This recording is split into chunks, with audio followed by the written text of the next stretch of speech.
Bonjour, ici Marc-André. Aujourd'hui, sujet numéro 14, liaison et structure de Lewis. Intéressons-nous dans un premier temps à la formation des liaisons. Pourquoi est-ce que les atomes s'associent afin de former des liaisons chimiques? La raison fondamentale vient du fait que les atomes cherchent à atteindre un niveau d'énergie inférieur. C'est donc la fameuse tendance vers l'énergie minimale. Les atomes cherchent à atteindre un état énergétique plus stable. Prenons l'exemple de la formation de la liaison covalente en deux atomes d'hydrogène. Donc, lorsque deux atomes d'hydrogène se rapprochent l'un de l'autre, il y a deux types d'interactions électrostatiques qu'on engendre. Il y a des forces répulsives entre électrons du premier et électrons du deuxième, protons du premier et protons du deuxième, mais on engendre aussi des forces attractives entre électrons du premier, protons du deuxième et vice-versa. Ce qu'on peut remarquer dans le graphique ici, c'est que initialement, quand on rapproche nos atomes d'hydrogène, l'énergie potentielle commence à diminuer. Ce qui veut dire qu'initialement, les forces attractives augmentent plus rapidement que les forces répulsives. Éventuellement, j'atteins un point d'énergie minimale au-delà duquel l'énergie va commencer à remonter. Dans la deuxième partie de la courbe, là où ça commence à remonter, ce qui se produit ici, c'est que les forces répulsives augmentent plus rapidement que les attractives. Donc, il y a effectivement un point d'énergie minimale et dans le cas de deux atomes d'hydrogène, ça va correspondre spécifiquement à moins 436 kJ par mol. Donc, l'énergie de la liaison covalente entre deux atomes d'hydrogène, on va l'exprimer en valeur absolue. Elle est donc égale à 436 kJ par mol. Donc, comment interpréter l'énergie de la liaison? On peut voir ça comme l'énergie qui va être libérée quand on forme une mole de liaison covalente entre deux atomes d'hydrogène. On va libérer donc 436 kJ par mol. Et on peut l'interpréter d'une deuxième façon. Si on veut briser une mole de liaison covalente entre deux atomes d'hydrogène, il va falloir fournir à ce moment-là 436 kJ par mol.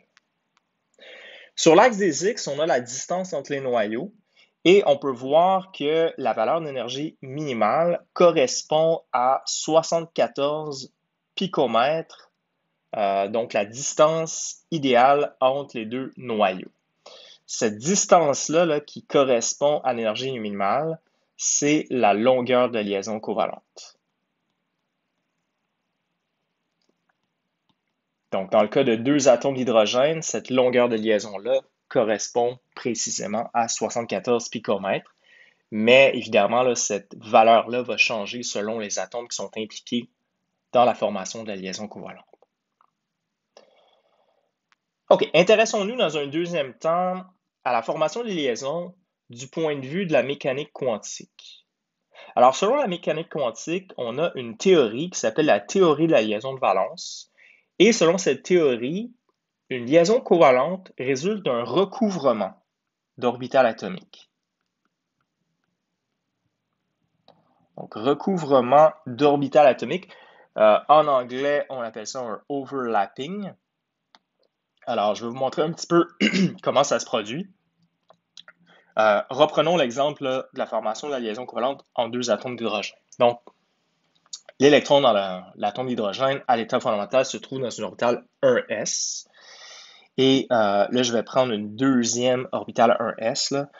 Je vais mettre donc un électron de spin opposé. Et ce qui va se produire ici, c'est un recouvrement de ces deux orbitales-là. Donc, les orbitales 1s étant sphériques vont se rapprocher l'une de l'autre selon l'axe entre les noyaux. Et on a donc la zone de recouvrement des deux orbitales atomiques. Les deux sphères vont venir se recouvrir l'une à l'autre. Et puisque le recouvrement se fait de façon axiale, on va appeler ça une liaison sigma. Entre parenthèses, je vais écrire les orbitales atomiques impliquées. Donc, dans ce cas-ci, 2 fois 1s, on va seulement mettre 1s en parenthèse. OK, donc une liaison sigma, c'est quoi? C'est une liaison covalente qui résulte du recouvrement axiale entre des orbitales atomiques de deux atomes. Okay? Et soit dit en passant, là, une première liaison qui se forme en deux atomes, c'est toujours une liaison sigma. D'accord? Tout à l'heure, on va parler des liaisons pi, qui, elles, résultent en fait d'un recouvrement latéral d'orbitales atomiques. OK, alors voyons ensemble différents exemples. Premièrement, représentons la formation de la liaison dans la molécule de F2 et donner son symbole. Donc là, je prends deux atomes de F2, je vais écrire les configurations électroniques des électrons de valence, donc 2s2, 2p5, et je vais prendre un deuxième atome de fluor. Et là, soit dit en passant, on n'aura pas besoin d'inverser les spins des électrons là, qui vont venir former la liaison. Là. Donc, on peut éviter de faire ça là, parce qu'on sait que, évidemment, l'inversion du spin va se faire de façon spontanée. Donc, c'est pas nécessaire là, de systématiquement inverser le spin lors de la formation de liaison. OK, donc là, ce qu'on peut remarquer, c'est que le recouvrement va impliquer des orbitales 2p. Les orbitales 2p sont des orbitales bilobées. Je vais représenter ça comme ça. Donc ça serait une orbitale 2p, une deuxième ici. Et là, on va avoir donc un recouvrement là, axial. Les deux orbitales 2p vont venir se rapprocher de façon axiale. Et la liaison qui va être formée va avoir cette forme-là. Donc ici, ça va être la région là, de recouvrement, de overlapping. Et son symbole là, à cette liaison-là, c'est sigma, encore une fois. Et entre parenthèses, là, je vais mettre 2p. Formation de la liaison dans la molécule HF et donner son symbole. Donc, atome d'hydrogène à l'état fondamental, 1s1, dans le cas du fluor, 2s2, 2p5.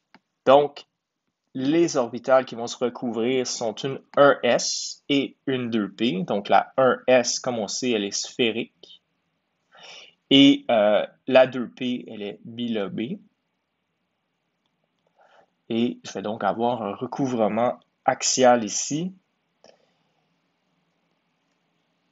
Et on a donc ici là, notre zone de recouvrement. Puis le symbole impliqué ici, c'est sigma 1s,2p. Là, parce que j'ai deux types d'orbitales qui sont impliqués là, dans la formation de la liaison. OK, parlons maintenant de ce qu'on appelle l'état de valence d'un élément. Okay? Donc, l'état de valence, c'est le nombre de liaisons covalentes que peut former un atome et correspond précisément au nombre d'électrons de valence célibataires qu'il possède. Donc, par exemple, l'azote, 6 électrons de valence, c'est 2s2, 2p3. J'ai donc 3 électrons de valence célibataires. On va dire qu'il possède une valence de 3. Il y a possibilité de former 3 liaisons covalentes. Dans le cas de l'oxygène, donc 2 électrons de valence célibataires, on va dire qu'il possède une valence de 2. Mais là, ce qu'il faut noter, c'est qu'il y a certains éléments qui vont pouvoir atteindre ce qu'on appelle une valence excitée, ce qui va leur permettre de faire plus de liaisons que le nombre d'électrons de valence célibataires qu'ils ont à l'état fondamental. C'est le cas du carbone. Donc, si on regarde à l'état de valence, son état de valence à l'état fondamental, c'est seulement 2. Donc, possibilité de former seulement 2 liaisons. Et ce qui va se produire ici, c'est qu'il va y avoir une promotion électronique d'un électron de la 2s vers l'orbitale 2p qui est vacante. Et à ce moment-là, on va atteindre un état de valence excité où là, le carbone a la possibilité de former 4 liaisons covalentes. Donc 2s, 2p, et donc possibilité de former 4 liaisons covalentes ici. Même chose pour le bore. Donc le bore, à l'état fondamental, sa valence c'est 1. Donc un électron de la 2s va pouvoir sauter vers la 2p. Et notez bien là, que j'ai mis une petite étoile en exposant, là, ce qui symbolise que notre atome a atteint un niveau d'énergie excité. Donc là, je vais avoir 3 électrons de valence célibataires, ce qui lui permet maintenant de former 3 liaisons covalentes. Donc, on peut voir ça là, comme un léger investissement énergétique, ce qui lui permet un grand retour en énergie, puisqu'on sait qu'à chaque fois que l'atome va former une liaison covalente, il va descendre en énergie, ça va devenir plus stable. Okay? Donc, en ce qui concerne les éléments de la troisième période et plus, puisqu'on sait qu'on a des orbitales d d'énergie accessible, eh bien, les électrons de valence vont pouvoir être promis vers ces orbitales d-là. Okay? Ce qui va leur permettre d'atteindre différents états de valence. Prenons l'exemple du phosphore. Donc, le phosphore, c'est l'élément directement en dessous de l'azote, là, fait partie de la famille 5A. Alors, à l'état fondamental, il y a une valence de 3. Et on va parfois retrouver le phosphore là, à cet état de valence-là dans certains composés chimiques. Mais parfois, on va le retrouver à l'état excité. Donc là, ce qui va se produire, c'est qu'un électron de la 3s va être promu vers une orbitale 3D là, qui est vacante. Et à ce moment-là, ça nous permet d'obtenir une valence excitée là, qui va être égale à 5 ici. OK, sélénium, même principe. Donc, c'est un élément là, de la troisième période de la famille 6A. Alors, seulement 2 électrons de valence célibataires à l'état fondamental, où là, il formerait seulement 2 liaisons covalentes. On peut faire d'abord une promotion électronique d'un électron de la 4P plus 1 vers la 4D pour obtenir ce premier état excité-là, où là, il y a une valence de 4. Mais on peut aller encore plus loin, donc on peut atteindre un deuxième état excité, où là, on fait la promotion d'un électron de la 4s vers la 4d. Puis, ce qui va nous permettre d'obtenir une valence de 6. Okay? Donc là, les éléments de la troisième période et plus vont pouvoir atteindre différents états de valence là, selon le composé chimique qu'ils vont former, ce qui leur donne une grande versatilité. Okay? Par contre, quelque chose de très important à prendre en note ici, là, en ce qui concerne les promotions électroniques, ça se fait toujours sur le même niveau d'énergie. Okay? Donc, les promotions électroniques ne peuvent se faire que sur le même niveau d'énergie, c'est-à-dire la même valeur de N. Donc, impossible, par exemple, d'exciter un électron là, qui viendrait d'une orbitale 2s vers une orbitale 3s. Okay? Le saut énergétique est juste trop élevé. Ça doit se faire sur la même valeur de n. OK, ce qui nous amène aux structures de Lewis. Donc, Lewis, un des plus grands chimistes du 20e siècle, a été le premier à concevoir la liaison covalente comme un partage d'une paire d'électrons entre 2 atomes. Okay? C'est l'auteur de la règle de l'octet, la tendance qu'ont certains atomes à s'entourer de 8 électrons. Par contre, on sait aujourd'hui qu'il y a seulement 4 éléments du tableau périodique qui respectent toujours la règle de l'octet. Ces éléments-là sont le carbone, l'azote, l'oxygène et le fluor. En ce qui concerne les autres atomes, parfois ils vont obéir à la règle de l'octet, parfois ils vont y désobéir. Ça va dépendre du composé chimique qu'ils vont former. Okay? Lewis, c'est aussi l'auteur des structures de Lewis, qui sont des représentations des liaisons covalentes d'une molécule ou d'un ion à l'aide de symboles qui représentent les électrons de valence. OK, donc nous, les structures de Lewis, on va toujours les dessiner à partir des configurations électroniques des atomes impliqués qu'on va écrire en notation par case quantique. OK, donc faisons la structure de Lewis du HCl. Donc l'hydrogène, 1s1, le chlore 3s2, 3p5. Donc le recouvrement là, des orbitales atomiques impliquées, c'est la 1s avec une 3p. Donc là, la structure de Lewis impliquée, donc ça, le petit point ici, ça représente l'électron de valence de l'hydrogène. Et en ce qui concerne le chlore, là, je vais utiliser des symboles différents. Donc ça, je vais utiliser un petit X ici pour l'électron de valence du chlore qui va former la liaison covalente. Et j'ai aussi donc 3 doublets d'électrons libres. Alors ça, c'est la structure de Lewis du HCl. Donc ici, j'ai ce qu'on appelle un doublet liant. Donc un doublet d'électrons qui est impliqué dans la formation de liaisons covalentes. Et autour du chlore, j'ai donc 3 doublets libres. Maintenant, en ce qui concerne la règle de l'octet, donc on peut remarquer ici que le chlore respecte la règle octet, puisque si on compte le nombre d'électrons qui l'entourent, si on inclut doublet libre et doublet liant, on arrive effectivement à 8 ici. OK. Comment identifier l'atome central dans une structure de Lewis?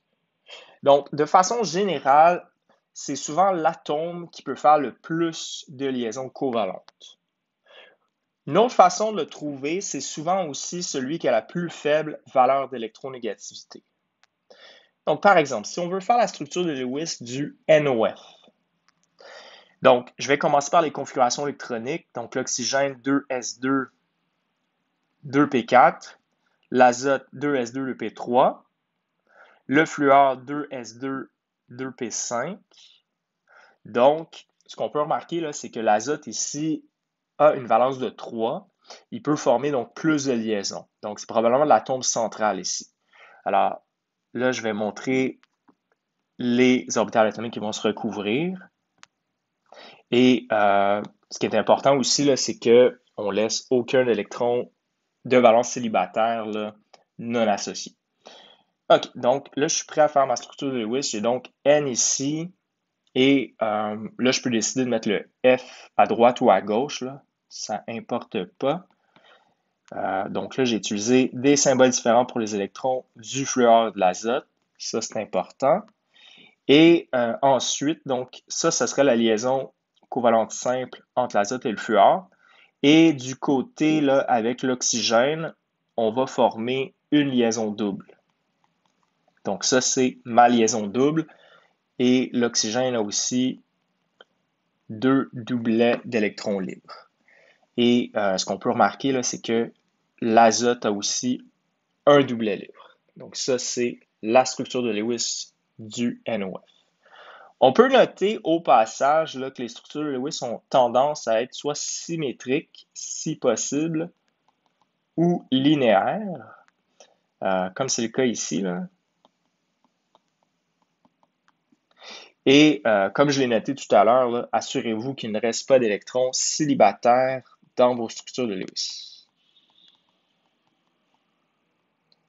Okay, parce que les électrons célibataires sont censés former des liaisons chimiques. OK, on a un autre exercice ici. Donc, structure de Lewis du N2. Donc, je commence par mes configurations électroniques. Et je vais donc associer mes orbitales atomiques. Donc là, je m'aperçois qu'on va former une liaison triple entre mes deux atomes d'azote. Et c'est comme ça qu'on va représenter ça. Puis, évidemment, il ne faut pas que j'oublie les doublets libres sur les atomes d'azote. OK? OK, du côté du CH2Cl2. Donc là, quel est l'atome qui va être central ici? Donc, le carbone, lui, il est pratiquement toujours dans un état excité où il va avoir une valence de 4, comme on l'a dit tout à l'heure. Il y a 2 atomes de H qui vont avoir la même configuration électronique, donc pas besoin de les écrire 2 fois, donc juste 2 fois la même chose. Et j'ai 2 atomes de chlore ici qui ont les deux la configuration électronique de 3s2, 3p5. Alors là, je n'ai pas besoin de toujours montrer les orbitales atomiques qui font les liaisons. Là. On peut déjà comprendre qu'on va avoir 2 fois les liaisons covalentes avec le chlore qui possède aussi 3 doublets libres. Et ensuite avec l'hydrogène, comme ceci. Donc là, vous pouvez remarquer que j'ai utilisé les mêmes symboles d'électrons de valence là, pour l'hydrogène et le chlore. C'est correct là, à condition que ces atomes-là ne se touchent pas. Donc, c'est important d'utiliser différents symboles là, à partir du moment où deux atomes sont adjacents l'un à l'autre. Mais si les atomes ne sont pas adjacents, ben, à ce moment-là, on peut utiliser les mêmes symboles pour les électrons de valence. OK, donc on a vu là, dans certaines structures de Lewis qu'il y avait des liaisons doubles et triples. Donc, comment est-ce que vont se former ces liaisons-là d'un point de vue de la mécanique quantique, donc au niveau des orbitales atomiques impliquées? OK, donc dans le cas de l'éthylène, CH2CH2, donc cette molécule-là, je vais faire sa structure de Lewis, ça ressemble à ça ici. J'ai donc des liaisons covalentes simples entre le carbone et l'hydrogène, mais j'ai une liaison double entre les deux atomes de carbone. OK, donc la liaison double, la première liaison qui se forme, c'est la liaison sigma, qui est un recouvrement axial. Donc cette première liaison-là ici est une liaison sigma. Et puisque l'espace axial entre les deux atomes est déjà utilisé, bien là, la deuxième liaison qui va se former entre ces deux mêmes atomes-là va devoir occuper un autre espace. Et c'est là que les orbitales P vont être impliquées. Donc les orbitales P, elles sont bilobées et elles vont permettre un recouvrement de façon latérale et non pas axiale. Et ce recouvrement latéral, c'est ça qui va nous donner une liaison pi. Okay? Et là, ce qu'on peut remarquer, là, une liaison pi, on a deux lobes. On a un lobe qui est en haut du plan, donc en haut de la première liaison, la liaison sigma, et on a un deuxième lobe qui est, lui, en bas du plan de la première liaison. Okay? Ces lobes-là représentent la probabilité de présence des électrons, et on va avoir donc une probabilité de présence de 50% en haut et 50% en bas. Donc, ce qu'il faut retenir ici, c'est qu'une liaison pi, c'est une liaison covalente qui résulte du recouvrement latéral des orbitales atomiques P de part et d'autre de l'axe entre les noyaux. Donc, à chaque fois qu'on a une deuxième ou une troisième liaison qui se forme entre deux atomes, ben, c'est toujours une liaison pi, okay? Puisque l'espace axial est déjà utilisé, on doit chercher donc un autre espace pour former ces deuxième et troisième liaisons. OK, donc le cas du carbone. Donc, comme il a été mentionné tout à l'heure, le carbone est pratiquement toujours dans un état de valence excité, ce qui lui permet de former 4 liaisons covalentes. Donc, je mets une petite étoile ici, et ça, c'est la configuration électronique à l'état excité, 2s1, 2p3. Et donc là, j'ai deux atomes d'oxygène. L'oxygène est à l'état fondamental, 2s2, 2p4. Ce qui me permet de former donc deux liaisons doubles avec les deux atomes d'oxygène. Donc ça, c'est structure de Lewis du CO2. Et là, ce qu'on peut remarquer dans le CO2, c'est que j'ai deux liaisons sigma et deux liaisons pi ici. OK, ensuite, HCN, donc HCN, le H1S1, carbone, donc état excité, 2S1, 2P3, et l'azote, 2S2, 2P3. Donc là, ici, ce que je vais avoir comme liaison, là, c'est d'abord une liaison simple carbone-hydrogène, et je vais avoir donc une liaison triple carbone-azote. Puis l'azote a aussi un doublet libre. Donc, parfait. Donc, le carbone et l'azote, comme on sait, là, respectent toujours la règle octet. Si vous remarquez, ben, si on compte tous les électrons là, autour du carbone, là, doublet liant, là, tous les électrons que j'ai, j'en ai 8 au total. Et même chose pour l'azote, là, si je fais 3 fois les doublets liants, ça donne 6 électrons, plus le doublet libre, ça donne un total de 8 électrons. Okay? Donc, assurez-vous là, que carbone, azote, oxygène et fluor respectent toujours la règle de l'octet. OK. Alors, comme on a vu tout à l'heure, les éléments de la troisième période et plus peuvent atteindre des états de valence excités. Donc ça va dépendre de la formule chimique du composé. Donc en pH 3, le fluor va être à un état de valence fondamental. Donc il va être à l'état de valence où il forme 3 liaisons. Et à ce moment-là, on n'aura pas besoin d'exciter le phosphore ici. Donc, ça, c'est la structure de Lewis du pH 3. Et évidemment, je vais avoir un double allyle sur le phosphore. Par contre, pour former le composé pH 5, là, à ce moment-là, ça va être indispensable d'exciter le phosphore. Donc, promotion électronique d'un électron de la 3s vers la 3d. Puis là, à ce moment-là, on lui confère la possibilité de faire former 5 liaisons covalentes.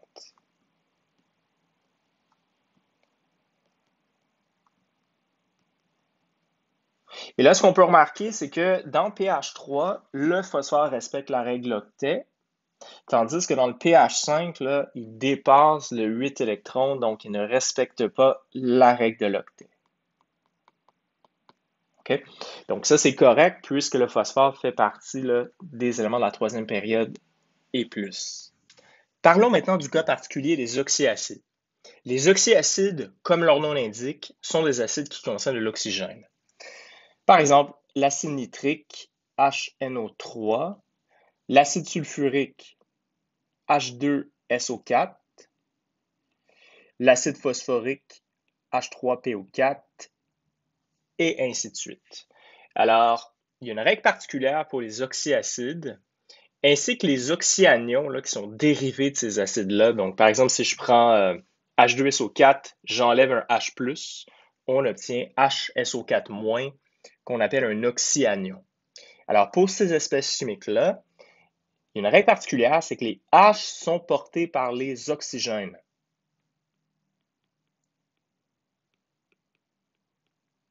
Donc ça, c'est une règle importante à prendre en compte dans le cas des oxyacides quand on veut écrire leur structure de Lewis. Donc par exemple, ici, j'ai structure de Lewis de H2SO4. Donc le soufre, c'est mon atome central. À l'état fondamental, je sais qu'il y a 6 électrons de valence. Donc, configuration électronique à l'état fondamental, c'est 3s2, 3p4. J'ai donc 4 atomes d'oxygène, 2s2, 2p4, et j'ai 2 atomes d'hydrogène, 1s1. OK, donc le soufre, c'est mon atome central, et sachant que les H sont connectés directement aux oxygènes, je vais pouvoir commencer par représenter ces oxygènes connectés aux hydrogènes. Alors, voici mes 2 oxygènes connectés aux hydrogènes. Et là, je m'aperçois que pour connecter les 2 autres oxygènes, je vais devoir exciter le soufre. Donc, le soufre est un élément de la troisième période. On peut l'exciter. Et je vais devoir faire 2 promotions électroniques. Petite étoile ici pour symboliser l'état excité. Et là, j'ai la possibilité d'aller former des liaisons doubles avec les 2 oxygènes restants. D'accord? Alors, on a ici la structure de Lewis de l'acide sulfurique, où le soufre est dans un état de valence excité. En fait, plus tard, on va voir une façon de pallier l'excitation du soufre en formant ce qu'on appelle des liaisons coordinance avec l'oxygène. Mais bref, on a ici une structure de Lewis tout à fait possible pour l'acide sulfurique. Autre chose à prendre en note, dans ce cours-ci, on ne va jamais mettre 2 oxygènes ensemble. Donc, il n'y aura pas de liaison oxygène-oxygène. La raison pour ça, c'est que ces liaisons-là sont trop faibles et elles ont vraiment tendance à se dissocier d'une façon quasi spontanée. Donc, on peut déjà prendre en note qu'il n'y aura jamais de liaison oxygène-oxygène. OK, alors en résumé, On a vu que les atomes forment des liaisons afin d'atteindre un niveau d'énergie inférieur. On a vu que ce sont les électrons de valence célibataires qui sont responsables de la formation de liaisons covalentes. Donc, on sait qu'on ne doit jamais laisser d'électrons de valence célibataires dans nos structures de Lewis. On a vu qu'une première liaison qui se forme entre deux atomes est toujours une liaison sigma. Alors, on appelle une liaison sigma, là, selon la mécanique quantique, une liaison qui se caractérise par un recouvrement axial d'orbitales atomiques. Donc, la première liaison qui se forme en deux atomes, c'est toujours une liaison sigma. Ensuite, la deuxième et troisième liaison qui se forment en deux mêmes atomes va être une liaison pi.